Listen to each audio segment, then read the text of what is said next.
Hey, welcome to another Valley Forged. As you probably saw in the thumbnail, we're doing some more experiments. Today, I'm mostly working with embossing powder, which is not super expensive. It lasts a really long time. You get a bunch of different colors. It's got to be useful for something, right? Yeah, it's really fun. So yes, this is a series of experimentations. We're trying out different things. We're going back to basics with lasers, trying to figure out, okay, I love to do embossing. I love to do inlays. I love to do all kinds of stuff with both leather and with wood and with everything, right? So what works, what doesn't work, and in what situation? In the past, we did inlays with copper, which I'm going to bring all of these together in one project here pretty soon. But I love the copper inlay. I thought it's just gorgeous. It brings things to the next level. It's very easy to do with a laser because you just cut out the slit and you just put it in there. I mean, come on. And it looks great. We, not too long ago, did the gold foil, which also has its own uses. And obviously, you think about doing an inlay, you can just put the foil on it, cut it out, and then glue it into another piece. It's just super easy, but this was the test, and I think it worked pretty well. We made stamps, and so I made this stamp actually before it was gold. And so we can stamp on leather. So now I can just stamp it with some glue and basically should be able to emboss it with this gold, with this embossing powder, right? So what I did with this one is it's leather, and it's one of the stamps that we used in the leather stamping video. And I just wanted to see, I covered the whole thing. I just wanted to see how it would react to the leather itself. And look at that. You can bend it. You could do whatever. It is on there. It's kind of like an enamel in a lot of ways, where it's just, in fact, I'll show you. This is the paw that I'm working on for keychains, and I just trying different techniques. Actually, what I wanted to do and started to do in the beginning is leather. So this one is embossed on the outside, and I formed this leather to make the paw, and I think this is the deal. But I got to redo it, make it to where it works for production. But I think this is super cool. You got this embossing powder on the outside. But this, as I'll bring up pictures, it just makes like an enamel on it. So I did just a regular cherry on the outside, and then I put the embossing powder on the paw pieces and just glued them in. And it gives it a little dimension, So this is the black embossing powder. I used a lot of the gold just because, gold really shows up on camera, and so you guys can really see what's happening. But you could use white. I just did a card, as I talked about in my last video. I'm not doing cards anymore from the store. I'm making my own, as I have for a long time, but I want to take it to the next level, and my leather to the next level. So as you can see from behind, this is leather, and all I did was form it I made this little thing, and you just put another piece of wood on it with leather inside, and it smashes it and becomes this. And so we're going to be using that for some different things too, just how to wet form leather. All of these things we're going to be going through this summer and trying to just stop doing what everybody else is doing. We're going to use I don't know how in the laser community, it feels like we just stopped thinking. And so lasers can do so much. Why are we doing the same old stuff with them? And, it's summertime, it's slow for me, so this is the perfect time for this before Christmas starts, right? I'm preparing all of this so that I can be ready for Christmas, because that's when most of us in the laser business make our money. For y'all out there who just want to make gifts and things like that, you want to be ready for that. So this is what we're doing now. We're doing our practice on small, cheap materials small things so that when we make the big things, we understand what we're doing and don't waste a lot of money.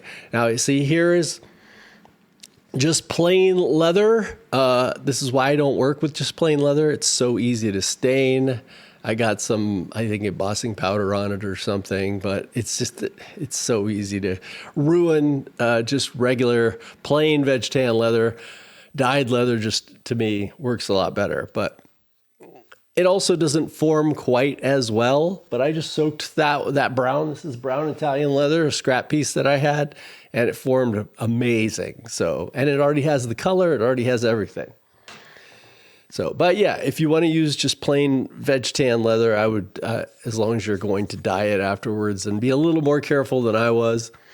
But wet forming leather and stuff, I'll make a whole, once I perfect this, I will make a video on that as well, because it's super fun. That is super fun to just make this little jig, and this little form, and just be able to make whatever shape you want in leather. Super fun, super cool. And to know how well this embossing powder works on leather. And so this whole journey started because I wanted to heat foil, which I'm still working on, by the way. Heat foil. I wanted to be able to heat foil my wallets with my logo. And I looked at the heat foil machine where you got to put in the letters or you got to buy, whatever. No, I'm not going to do it. If I've got another 40 plus watt fiber laser, I might start making my own brass stamps. That would be fine. But until then, I am not going to be, paying money to have a stamp.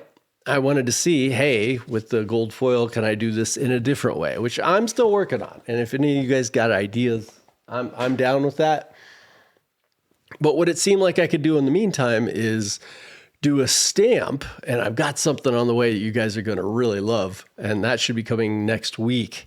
Do a stamp, but with some glue on it, and then you put the embossing powder and heat it up, or you're going to have maybe even a better effect. And again, the fact that this stuff just sticks on there so well, it's really, really good. I'm for it. I am for it. And that you can bend it. It's very good. I didn't even prepare that leather. I just pulled it out and just did it. I didn't clean it, nothing. You can see I've already been doing a little bit of experimenting. This is just a stamp I had from a long time ago. And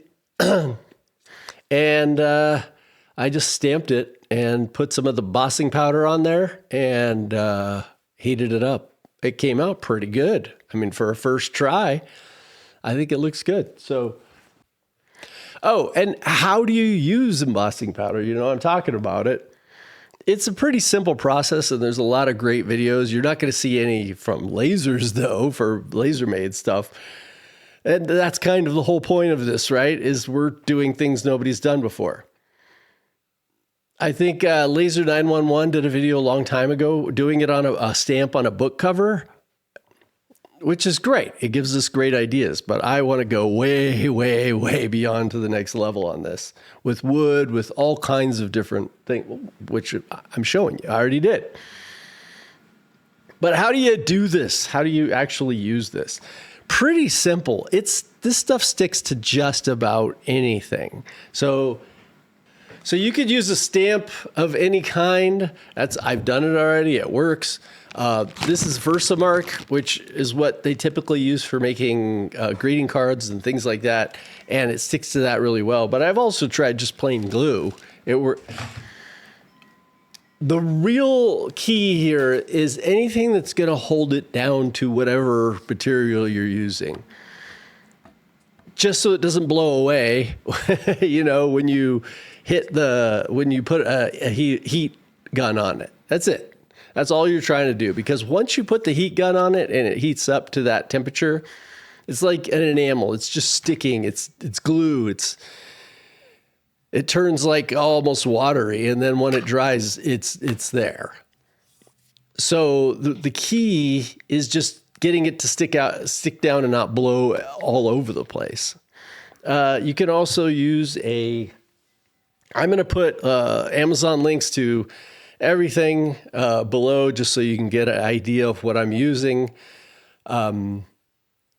It's pretty cheap. The powder, there's a little powder thing, like a baby powder thing that keeps the anti-static.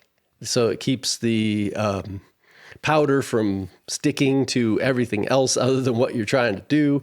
That could be useful. But to practice, it's really not that big a deal. You just, get something that it'll stick to. You pour this on it. Put a piece of paper underneath. You can see that I'm doing this here. You put a piece of paper underneath, kind of folded like this, and pour your powder over it. And so it all falls on that piece of paper. And then you just take the paper, you just take it and you just pour it all back in. It's super simple. It's like something you would do in elementary school, honestly. And there's a lot of videos you can watch on for card making, and you may get into that. I went down a whole rabbit hole with card making, and we're going to continue to do that. Lasers are great for that, by the way. I even saw in the store the other day, there was laser cut stuff on the cards. So if you go to like a Target or something, you see a bunch of laser cut stuff on the cards themselves. But after you have it on, then all you're going to do is you're going to take a heat gun and, I'll show you a picture of mine, but there's a lot of cheap ones out there. I have a really nice one for doing other stuff, but, and you just heat it and it turns into that. That's it. There's nothing else. You let it dry and you're done. It's super simple. And, you can really get some cool techniques with that. So anyway, moving on. I think we're on to something, don't you? And we're going to just keep going on this. I find there's just a lot less of this type of content on YouTube anymore. The algorithm is just in my opinion, just destroying the reason why people came to YouTube in the first place. Now it's a mini TikTok or something. Everybody's worried about the algorithm and making certain videos to stay up with the algorithm. I catch myself worried about that once in a while too, but since I go on vacation a lot, I'm screwed anyways. So I might as well be the channel that doesn't worry about that so much. I'll tell you to like and subscribe and all that kind of stuff. But other than that, I think we're just going to not worry about it. I'll make some short videos, some long ones, whatever. And hopefully it will just work anyways. I really, really, really appreciate your suggestions. If there's something you're stuck on and you want to try and get it better, or there's something you want to make and you can't figure out how to make it, this is the summer. We are going to figure these things out. Like I said, I just got so many projects coming up this summer, and I really want to work with everybody else, try and make us all better, rise all boats, all that kind of stuff. So I will see you in the next one. Love y'all.